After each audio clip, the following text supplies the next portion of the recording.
Time Magazine has announced this morning its choice for 2018 Person of the Year, and it is The Guardians, which highlights specific examples of courage in journalism, including murdered Washington Post columnist Jamal Khashoggi, also 2 Reuters reporters imprisoned in Myanmar, Philippine journalist Maria Ressa, and the staff at the Capital Gazette, which lost 5 members of its news team, you'll remember, killed in a shooting this past summer. And joining us now, Time Magazine's editor-in-chief and CEO, Edward Felsenthal. Ed, good to see you this morning. Good to be back. So we were Thanks. just talking about how agonizing this is for you all every year. Take us inside the room. What was the debate and how tough was the choice? This was a tough year. I watched your segment yesterday, and it looked easier around this table than it was for all of us back at the office. You know, the stories, the main storylines of 2018 were moving really into last week, and so it was a tough year. But you know, I think when we really stopped to look at the major themes, the common thread is the manipulation, abuse of trust, democracy in crisis. And so we chose to highlight these individuals who are standing up for truth and free expression at a moment when technology and the political environment are threatening both around the world.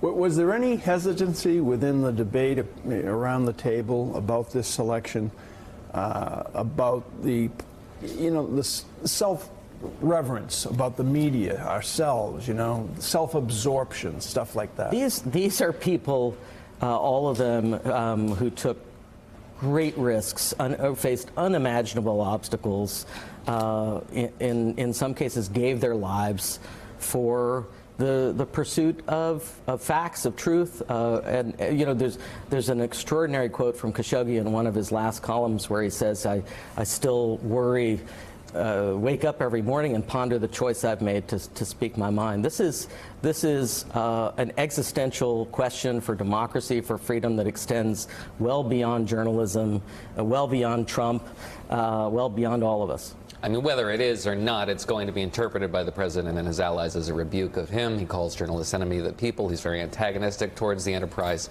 And it's been a very bad year for journalists. So this is deserved. But is it a rebuke of this president? You know, for all the name calling, we still live in a country in the United States where a news organization can sue the White House and win at the hands of a Trump-appointed judge. We're a country where Jamal Khashoggi actually took refuge. The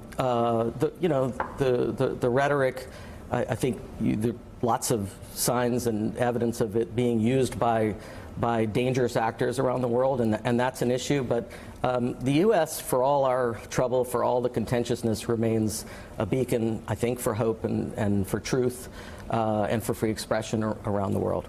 When you look at who else was in the running, if you will, number 5 was the president of South Korea. How so?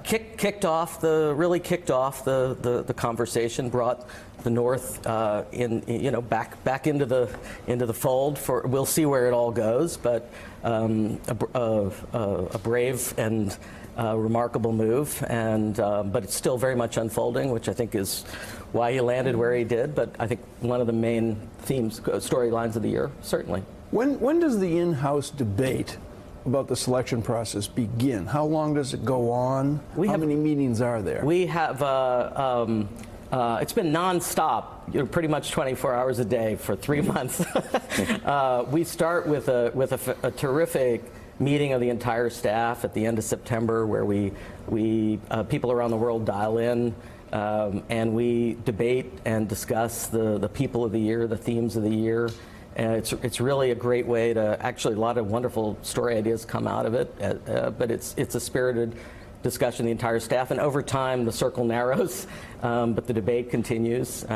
Some years it's there's an obvious player early in the process. This year, as I said, the storylines were moving really into last week. We showed the list. We have 3 weeks left. Who knows what can happen? That's right. Number 2 was Donald Trump on the list. Number 3 is Bob Mueller.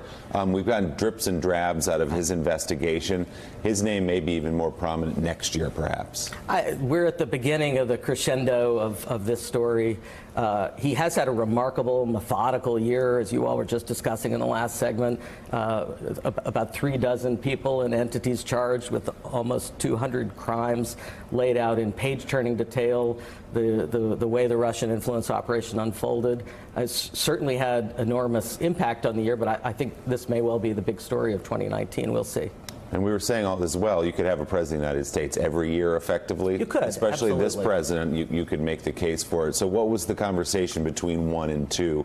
What did that debate look like? Well, you know, Trump's, and as you say, any president, all presidents, and I think especially this president's had extraordinary impact, of course, on the year and the headlines around the globe, reshaped the Supreme Court, immigration, regulation, but it was also and exposed the weaknesses of our system. But I think what was interesting about this year is that it also exposed the strength, revealed the strength of the system, and we saw a blue wave bigger than most of us predicted in the House, Democratic victories in the state legislatures, many rebukes in the courts for Trump, and of course the Mueller investigation steams ahead.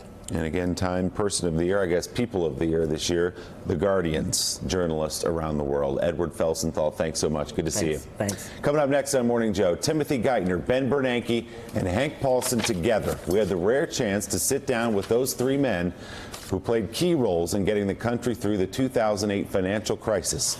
Their take on whether it could happen again 10 years on. That's next on Morning Joe.